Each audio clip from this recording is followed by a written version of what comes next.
Hello everyone, welcome back. In today's episode, I will walk you through some real cases where AI went wrong.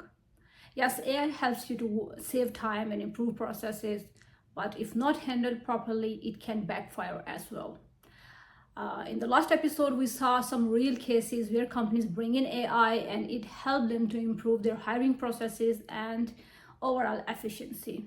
But in this episode, we will look at the other side, what problems AI can create, and what to keep in mind when you bring AI in your organization. We will walk through some real world cases, Workday, Pfizer, iTutor, and I will also share SHRM research on how bringing AI in your organization can impact culture. At the end, I will also share a new law, New York 144 Act, what it is and why you must need to know about it. So let's start with the first case. So what happened in iTutor group? It was a built-in bias in their hiring system. Their AI was just discriminating automatically and rejecting women over 55 years old and men over 60 years old.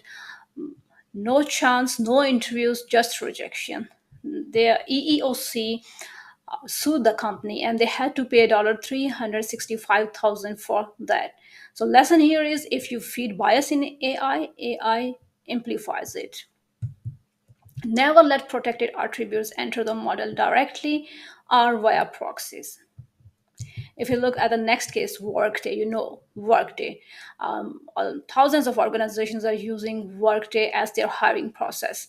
And recently, they got a lawsuit, and it claimed that they rejected candidates based on age and gender and disability.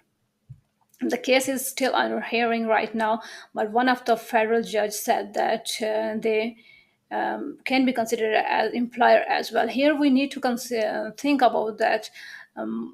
In this scenario, both the vendor and the employer, they will bear the consequences, because and the lessons from this case are, you can't escape through vendors, and courts treat AI as recruiters, and bias audits are required, and there must be human involvement to avoid all those biases.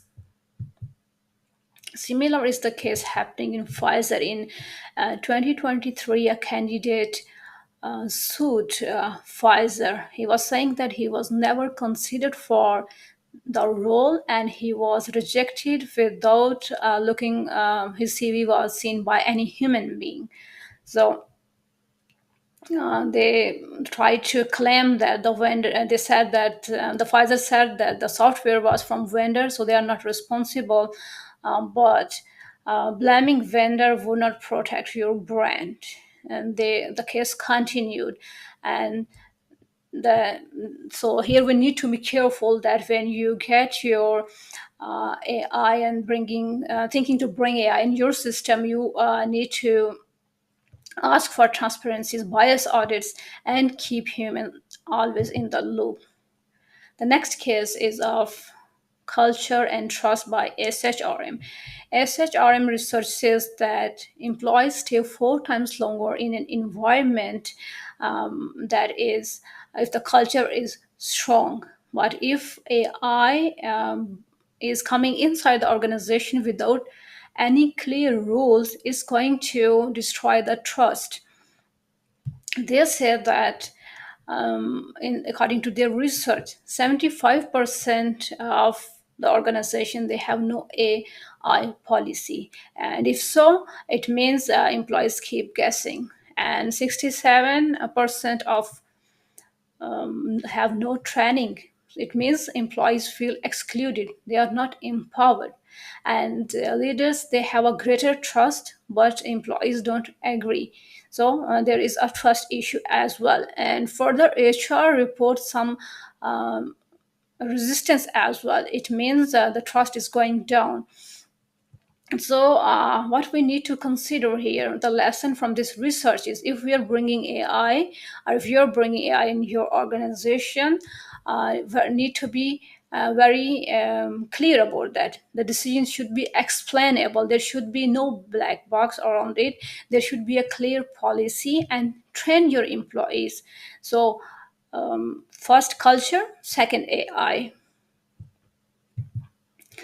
And now a new law introduced by New York City.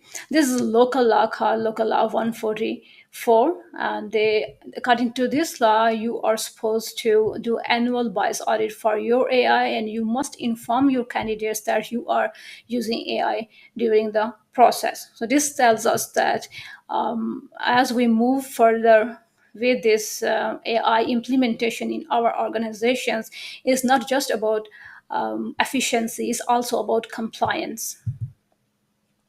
So pulling it all together, the pattern, if we say, we need to be very careful and think here that technology was not the problem in all those cases. What was the problem? The bad design, bad data, and no governance. That's for sure is going to take to the predictable failure. If you have a bad design, you don't care about data, you have no governance, so expecting that you will improve efficiency, and rather you are going to face lawsuits. So all this was happening because of bias coded because of attributes and proxies. The logics were not clear.